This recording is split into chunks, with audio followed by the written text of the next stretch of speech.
Sejam todos bem-vindos a esse laboratório da UFSC, onde nós temos hoje um convidado, o professor Franz Ramich, da Universidade de Paderborn, e ele é um consultor da Fundação Alexander von Humboldt, da Alemanha, que tem um programa que faz somente apoio a bolsas de pós-doutorado, né? E foi numa palestra como essa que no ano de 1994, eu acho, eu estava terminando o meu doutorado e assisti uma palestra como essa e acabei fazendo uma solicitação para a Fundação von Humboldt de uma bolsa de pós-doc e acabei passando 15 meses na Alemanha como bolsista von Humboldt. No meu retorno ao Brasil, e isso vale para países emergentes ou em desenvolvimento, como chamava na época, a Fundação von Humboldt, ela oferece, eles chamam de follow-up program. Eu trouxe para o Brasil, então, o meu primeiro laboratório. Eu me estabeleci de volta ao Brasil com esse equipamento, que é o gerador fotovoltaico mais antigo do Brasil, para quem é da área, que vai fazer 21 anos lá no nosso laboratório antigo. E esse programa, então, foi o que permitiu o meu começo aqui no Brasil. Quando eu voltei para o Brasil, eu existia na época a chamada bolsa recém-doutor do CNPq, eu não era professor da UFSC ainda, fiquei por 3 anos ainda esperando um concurso público, e com esse, vamos dizer, Research Grant da Fundação von Humboldt, no meu retorno, é que eu consegui manter, então, nuclear, um laboratório de pesquisa, que é isso aqui hoje. Então, dá para se dizer que isso aqui hoje existe também por uma contribuição muito generosa dessa fundação na época. O Franz vai apresentar o programa na Fundação von Humboldt para vocês.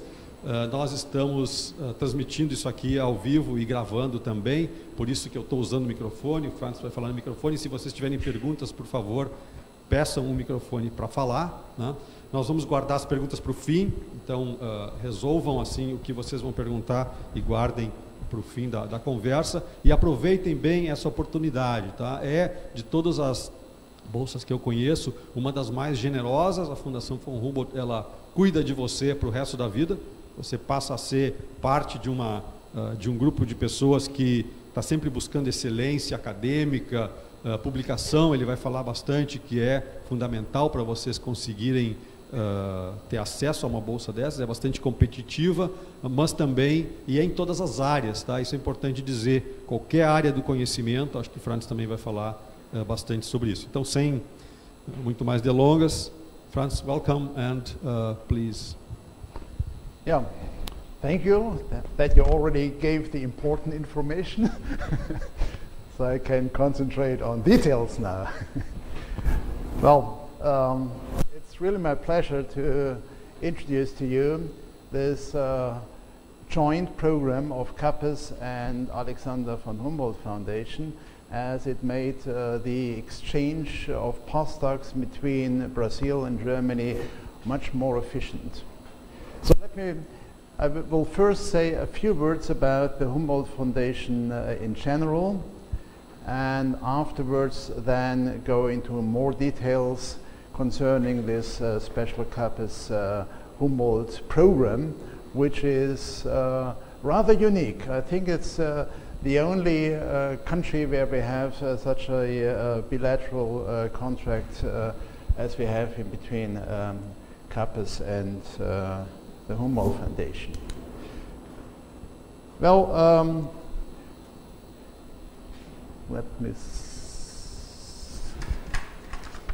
that's strange, but no problem at all. There's missing one. No? Okay. So let me check. They changed a lot compared to what I have here.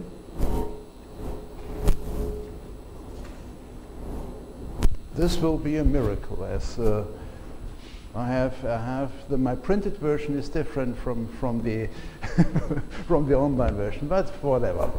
So first, a few words about Alexander von Humboldt. He was a well-known scientist. He explored especially South America, outside Brazil. He was not allowed to enter Brazil as he was fighting against slavery, and in those days there have been slavery in Brazil. So he even initiated that a law came into power in Prussia that whenever some person together with a slave enters Prussia, the slave has to be freed immediately. And therefore he was not allowed to enter Brazil. He is the person, by the way, where most locations worldwide are named after. And for example, even the state of Nevada in the United States, it first was planned to be called Humboldtia.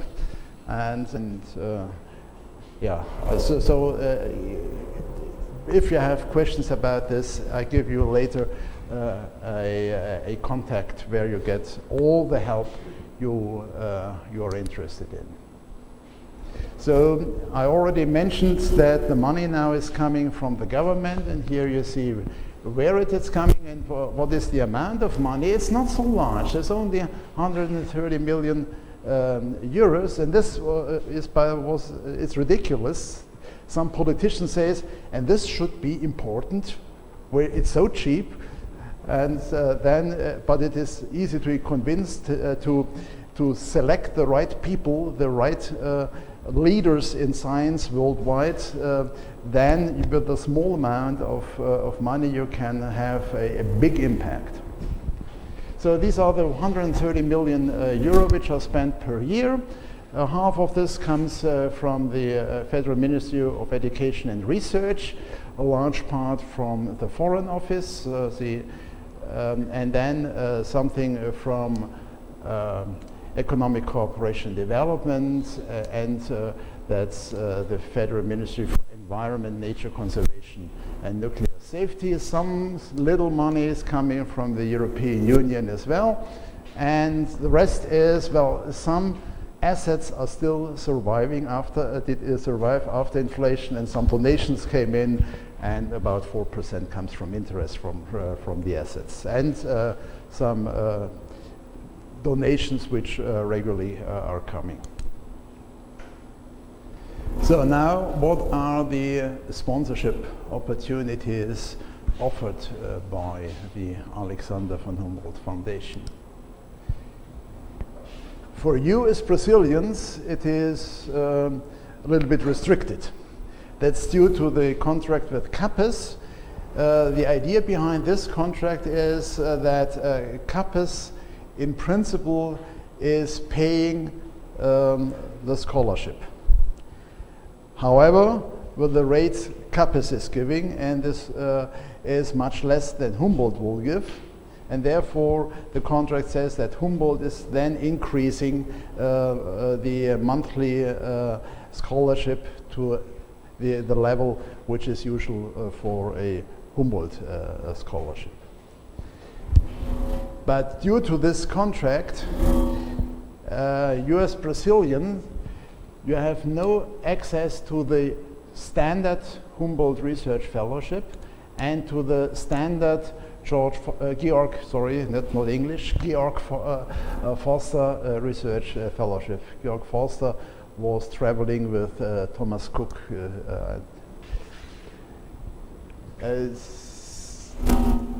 By the way, that's not bad for Brazilians, as by introducing this program, the percentage of scholarships coming or going to Brazilians has dramatically increased. The result is the same, but you must know, do not apply at Humboldt for the standard Humboldt Research Fellowship. This will not be accepted. You will be forwarded to this CAPES Humboldt program. What this program mean, I will explain in a few seconds. So there are two possibilities.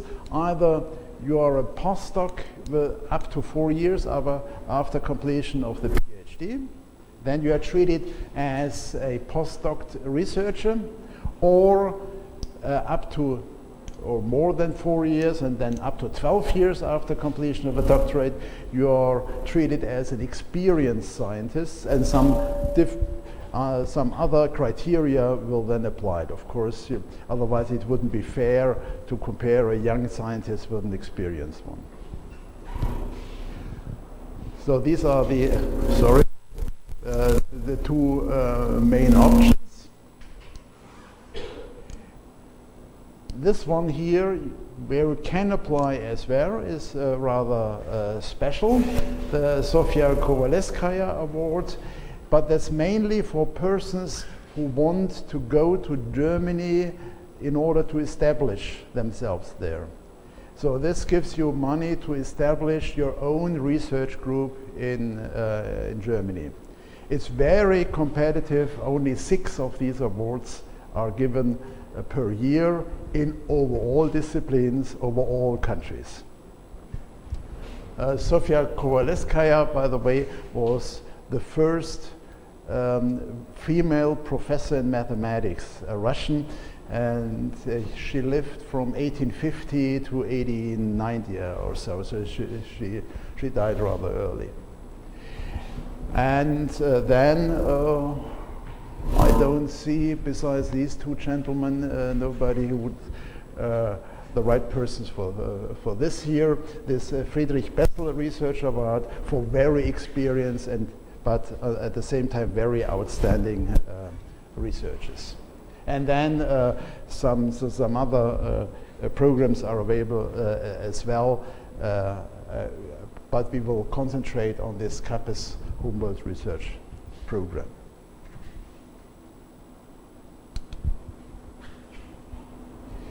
Just to give you an idea where our scholars are coming from, the majority from Europe and Asia. Asia today means mostly China. And then you see the two Americas, and then you see in Central and South America, it's 8%, small 9% from Africa, and 4% for Australia and Oceania. So that's the distribution where our scholars come from, but that's just a snapshot. As I mentioned, there's no quota for countries, so this varies from year to year. So that's a snapshot over a 5 years period. And here you see this figure where you can calculate that about 700 scholarships are given per year.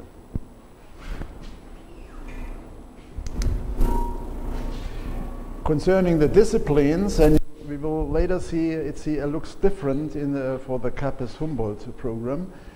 For the same period, we had about 40% in the sciences, 25% in the humanities, 21% life sciences, and hard to read, only 14% in engineering. In the Capes Humboldt program, it turned out that engineering has a higher share of the scholarships. And now let's dig into the program, how to apply, what to think about to become successful. So these are the two possibilities which we have. Either a postdoc, means up to 4 years since your PhD, or an experienced researcher, 4+ up to 12 years since your PhD. And for a postdoc, the duration of sponsorship is between 6 to 24 months. So you have to indicate how long you want to stay. And for experienced researchers is 6 to 18 months. And as an experienced researcher usually cannot leave his or her university for a longer period, it can be split into 3 stays. In both cases, there are 2 calls each year. And the next call, by the way, closes by the end of May this year. A postdoc gets 2,600 euro per month, plus additional benefits, which I will mention afterwards, and a experienced researcher 500 euro more. There are no age limits, so if you complete your PhD with 85 years, then you can apply as well.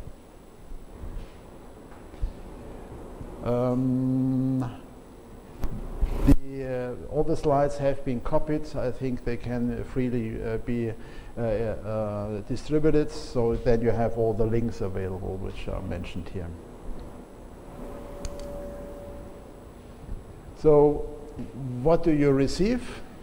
Well, most important, of course, a welcome party with the President of the Federal Republic, which is no longer Gauck, it's now our former Foreign Minister Steinmeier.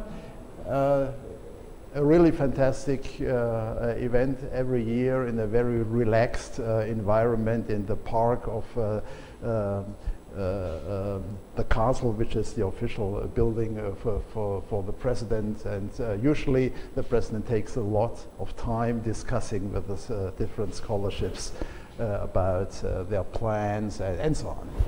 Well, you get your monthly fellowship. Then there is a lump sum for your travel costs to come to Germany and to travel in Germany. If you may also visit locations outside Germany in the European Union.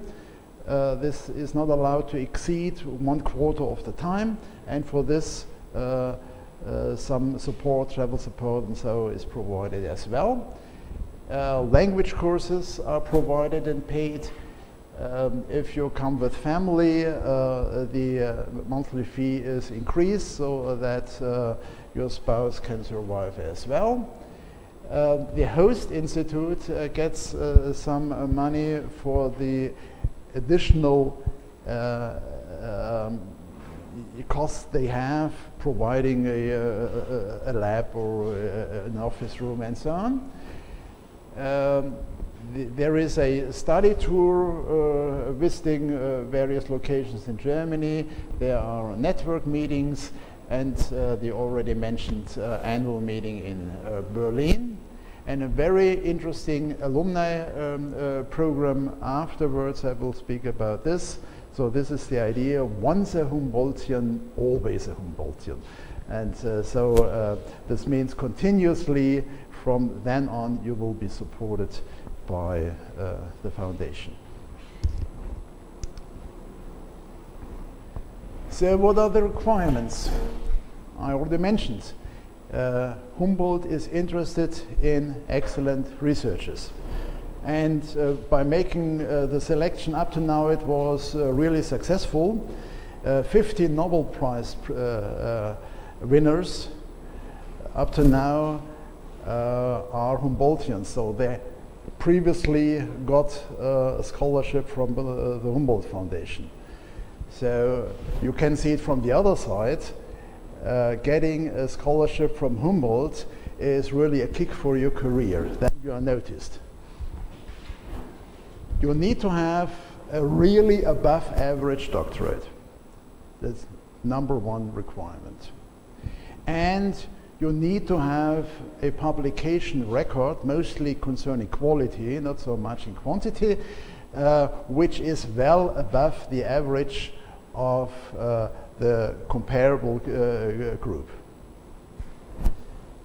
So, and of course, by studying the web, you see whether you are ahead of the average or well above.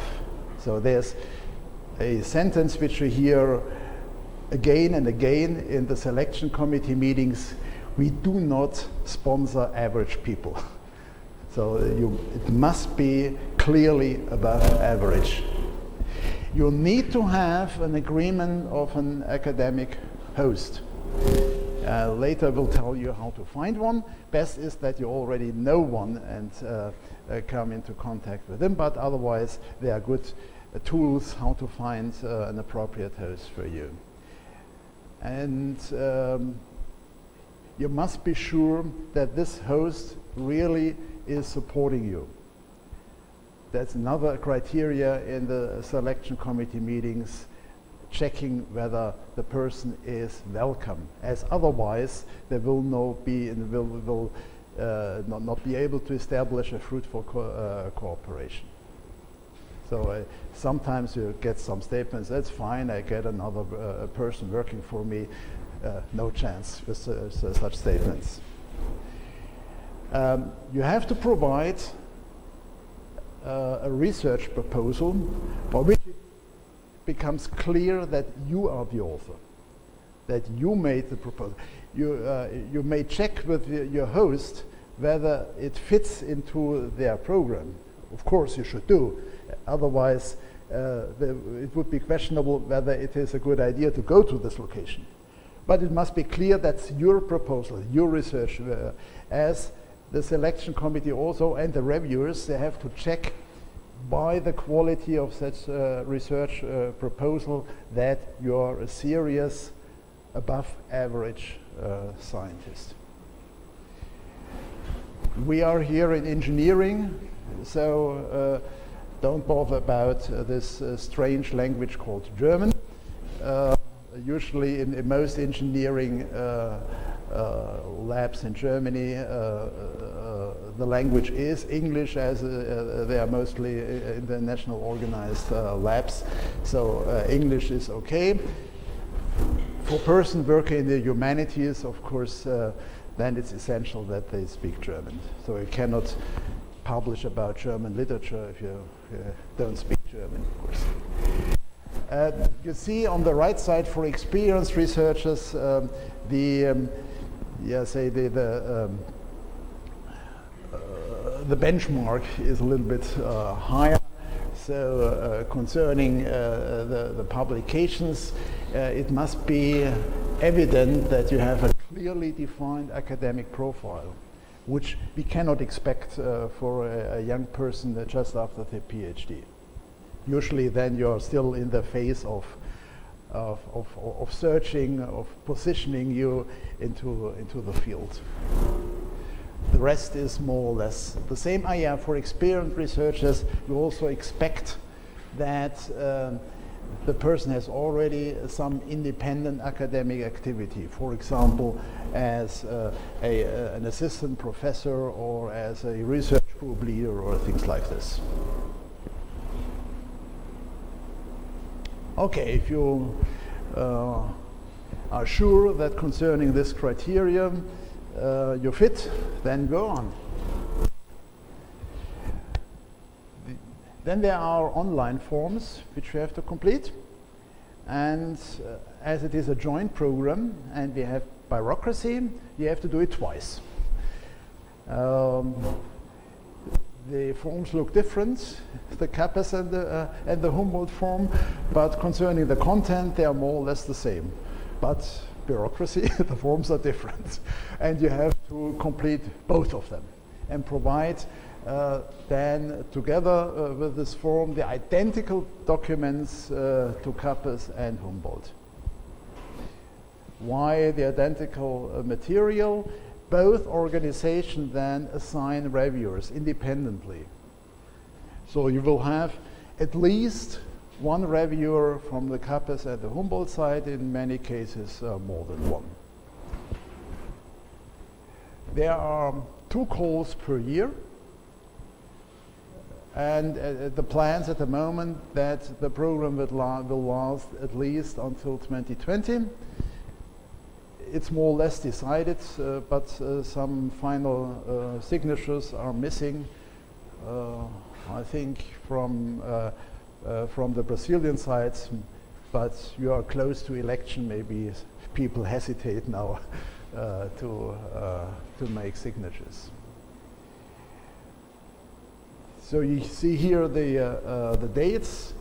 Next deadline is May 31st, 2018, and November 2018 is the next, and then same is planned for 19 and 20. And then we will see whether it is continued even further. I already mentioned that there's an assessment by independent peer reviewers, and these peer reviewers, like in journals or conferences, they are experts in the respective fields. So, and therefore, their review are very influential. Sometimes in the committee meetings, we overrule what a peer reviewer says, either in both directions. But usually, it is essential that these peer reviewers, if to have success, they are very positive about as well. And then there is an independent selection committee. So the reviewers are assigned case by case. The selection committee comes together in the same formation, more or less the same formation for a longer period. It consists of 6 persons assigned by Kappes and 6 persons assigned by Humboldt.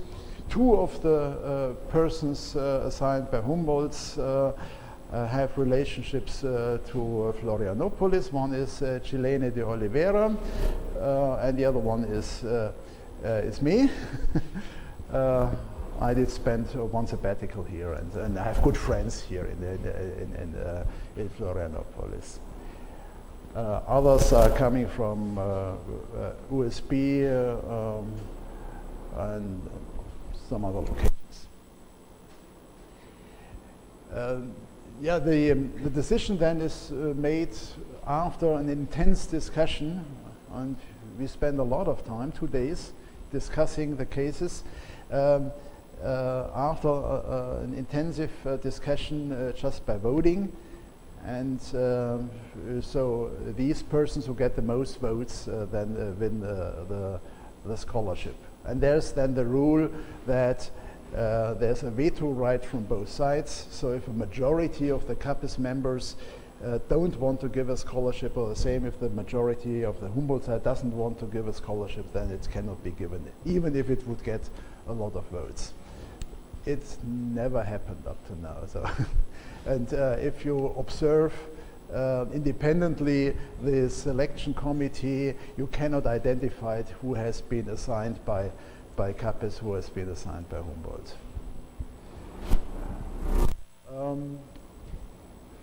It takes about 5 months after the deadline until the decision is made. So we just met in the beginning of May for applications which had a deadline by November 2017. So it takes a lot of time to get the reviews in and to organize everything, and therefore please give the 2 organizations this 5 months. It's really needed.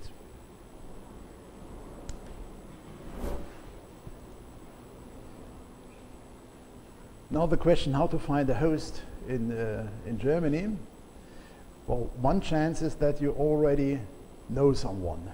You met someone at a conference, and this person was highly impressed by your talk and tells you that you would be highly welcome to join his or her lab. You may have contact to some potential host in Germany through joint publications or connections which colleagues or whatever have. So that's usually the best way. Then there are already personal connections, and then everything runs smoothly. If this is not the case, then you have the possibility to search in rather well-organized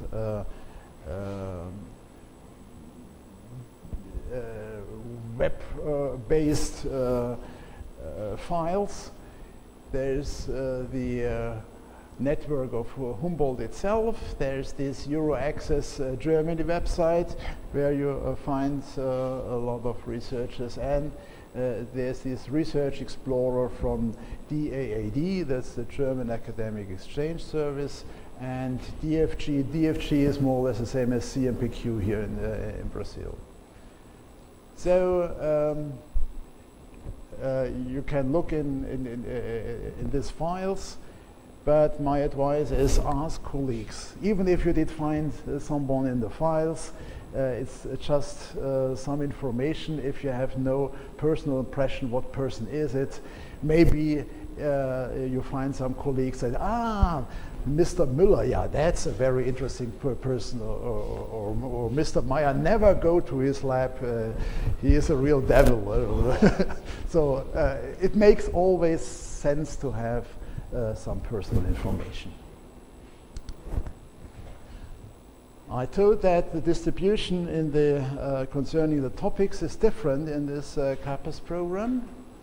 So here it's even different concerning South and Middle America and Central America with respect to the worldwide distribution, which is on the top.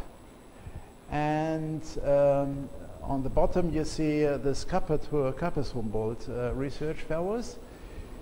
So as in otherwise in Latin America we would have only 8% in engineering.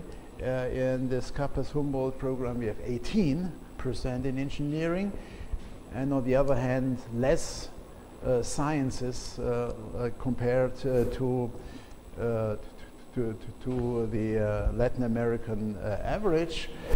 Humanities and life sciences are more or less the same.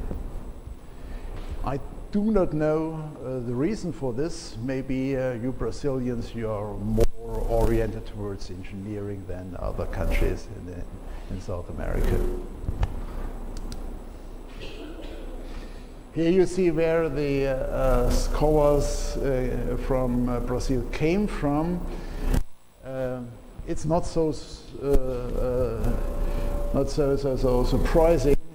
The majority, of course, from São Paulo and around, a lot from Rio and around, a lot from Porto Alegre, and these are the hotspots.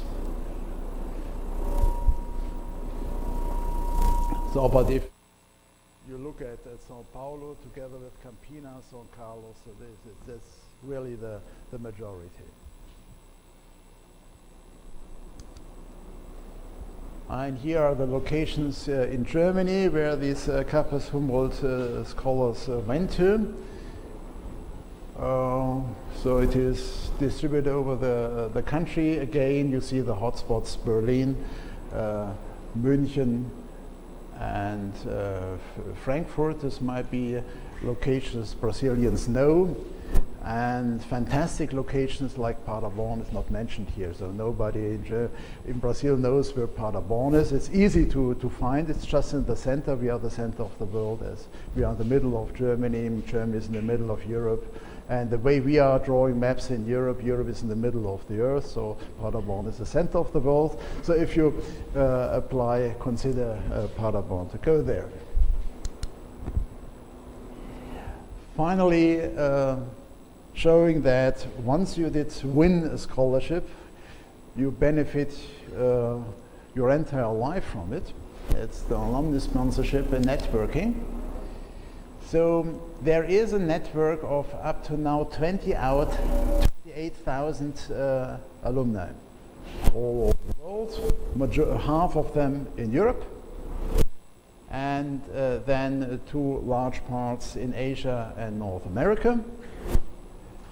But in Central and South America, 1,000 of them.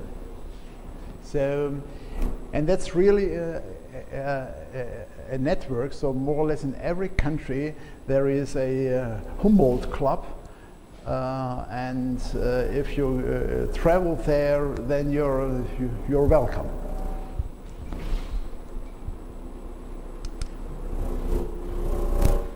Let's look at Latin America. So you see that how the Humboldtians are distributed over Latin America. Concern with respect to the population, the hotspot is Chile. In total figures, but that's not surprising, number one is Brazil, but your population more or less is the same as the rest of Latin America. And therefore it's not surprising that the figure here is the highest one. If you compare to the population, then the hotspots is Chile followed by Argentina.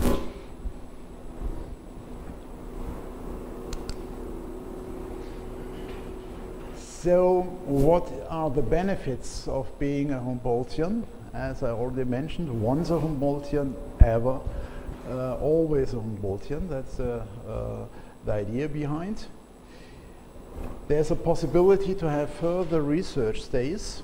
Every 3 years you have the right to have another research stay for lasting 3 months, paid by the foundation. There is a research group linkage program. You can, with your further host, but even with other persons, you may run joint projects with good support from the foundation. In the different countries, there are so-called Humboldt colloquia with high quality presentations and discussions. So here in Brazil, we had 2 in 2015 and 1 in 16, 2 in 14, and even 3 in 2013. There is this Club Humboldt do Brasil, and if you are creating some interesting project in your country, then you can earn good support from the foundation as well. Here you see the ambassador scientists in Brazil. There are 3 of them in Recife, in Rio, and in São Paulo. The Club Humboldt do Brasil is located in Porto Alegre. And that's the link I really can propose to use. There's it sounds like just a call center or so. Info at Humboldt.de. Behind this, there are a group of 4 real specialists, 4 persons specialized in nothing else than giving advice, giving hints, helping applicants. And they do it really in a professional manner. The information you receive from them are very valuable. So whatever question you have, don't hesitate to mail them. They will answer rather quickly, and they will answer in a very professional manner, providing information which is really helpful. And I think that's what I wanted to say.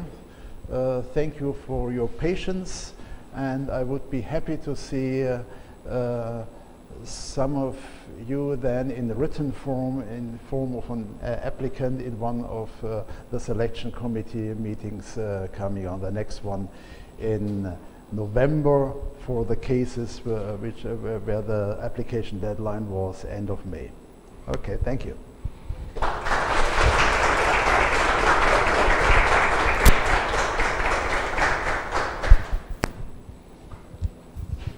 Pessoal, alguma pergunta? Nós temos algumas pessoas assistindo pelo YouTube, então se vocês puderem me chamar aqui, eu distribuo o microfone. Enquanto você se... uma pergunta aqui. Thank you for your speech. It was really interesting to hear your, just get this information, because sometimes you just go to the website and everything is very abstract. Mm-hmm. I have 2 very concrete questions. The first of all is, can you apply for a Humboldt scholarship if you have already gotten a scholarship from a German foundation? No. You can't. No. You cannot apply at the same time for 2 scholarships. That's. Yeah. That depends on what kind of scholarship you're speaking about. I had a scholarship from a CAS, Konrad Adenauer Stiftung, for example, during my master program. So if I would apply for a postdoc, this already gone. I'm not applying at the same time. I have already had one. That's no problem. That's not a problem. Okay. That's no problem. Say it's another point of discussion. Is this person from his or her records a mobile one? Has this person spent some time already abroad? Maybe in wherever other country. Has this person a sandwich doctorate, for example, or had it already had some scholarship going, for example, to Germany? And then this is rated positively. The only thing which cannot be done, you cannot apply and receive 2 scholarships at a time, obviously. Yeah, that's not the case. So, but you might even have been a CAPES PhD scholarship holder in Germany and get a postdoc from the CAPES Humboldt program. Fine. No problem at all, and it will even be rated as a positive indication, as the argument is this has already been scanned by some other committee. This is a promising person. This person had success and now is applying to improve the record. Fantastic, that's fine, and that is rated as a positive indication. One last question. Are we, let's say obliged, I don't know if that's the right word, but if we go to Germany for a postdoc, we stay there, let's say 2 years, do I have to come back to Brazil and stay here for a certain amount of time before I, let's say, go back to Germany? Okay. You cannot apply if you're currently in Germany. And whether I don't know whether this was the second part of the question. After you got the scholarship, you have to return to Brazil. The reason is that CAPES is sponsoring as well, and CAPES, of course, is requiring this. It's understandable why. And for the same period that you spent abroad. Yeah. Can you tell us a bit more about the amount of scholarships that have been granted in this last round? Okay, so the number is fixed.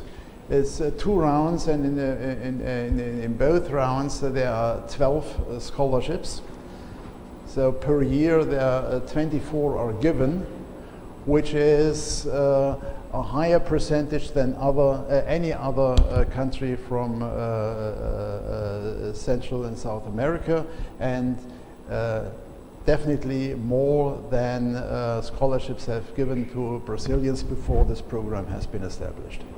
But it is always these 12. It depends on the money which is available, and say this time we had to select 12 out of 75 or so. In December we had select 12 out of 140. So it is a competitive program, and you must be sure that you are competing with others who already came to the conclusion that they are above average. So the weak persons usually do not apply. So be sure and be aware that it is a competitive program, and your competitors are usually above average as well. So be sure that you're really excellent. But I think here in this room, only excellent persons are sitting.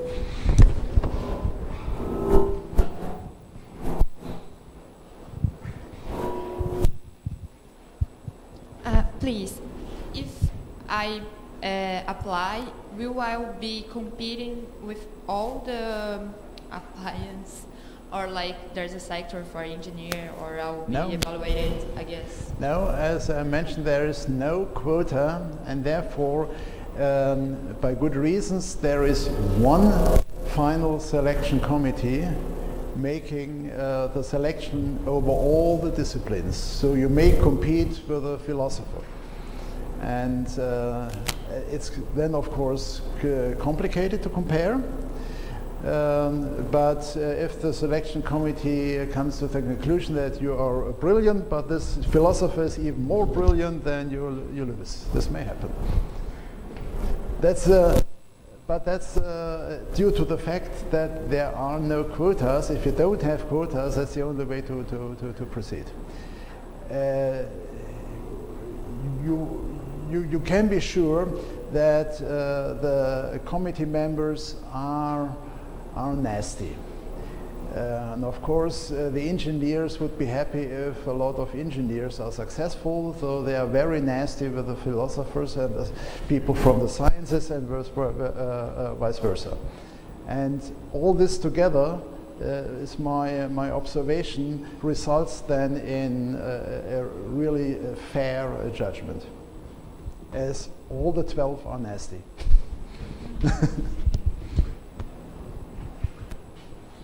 Franz? Yeah. To be eligible for the pure Alexander von Humboldt program, if you are still a PhD student, you also can apply for the program. You can. Do you know if the CAPES program also applies the same requirement? You can apply when your PhD is not yet finished, but at the date of the selection committee meeting, it must be finished. So you need to have your PhD, and as one of the criteria is that this doctorate degree is well above the average. I see. And this is during the time frame of my apply and to the time where the 5 months where you during did this, the evaluation. If during this 5 months you finish your PhD, then it is okay.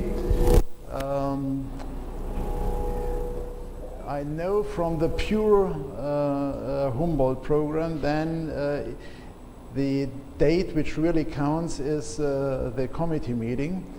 I think in a case of CAPES Humboldt, it's a little bit earlier, as they make some pre-filtering. Not far away from the committee meeting, but maybe 1 month before, and so this might be the deadline. But I don't know exactly, but I just observed that they did filter out some cases where the PhD was not completed, but they did it before the meeting. While in the pure Humboldt case, where I was in the Central Committee for many years, we sometimes had the discussion during the meeting, is this person, got this person really the PhD, and sometimes they even did phone at the university, has the case be closed already or not. So in this case was really the date of the committee meeting. Here, just to be sure, say 1 month before. I might have missed it, but I just wanted to know about the requirement on the publication. Does it have to be an international publication, or, I mean, only international publications will be counted for the requirement? You are, if you are an engineer, the situation is rather simple. Only the international publications are counted. For someone in humanities, it's different. If you are publishing about Brazilian law, and of course you cannot expect that these papers are published in Australia. But in engineering, we are very international anyhow. Say national publications are treated only if they are playing on an international level. So many of your conferences, for example, are publishing in English now, and journals like SBC or so publishing in English, they are treated as international publications. But of course, you all know which journal is a high-ranked one and which one not, and which conference is a high-ranked one and which not. The committee members and the reviewers know this as well, and they mention this. So if there are 10 journal contributions, but they are all of minor quality, then this candidate, of course, has no chance.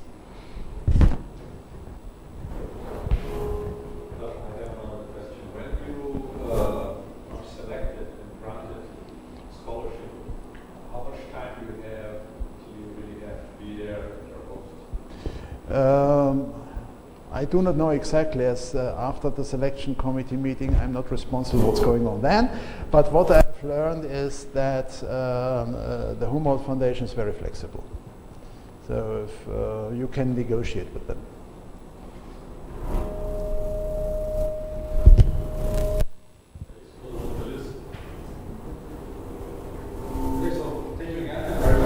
It was my pleasure.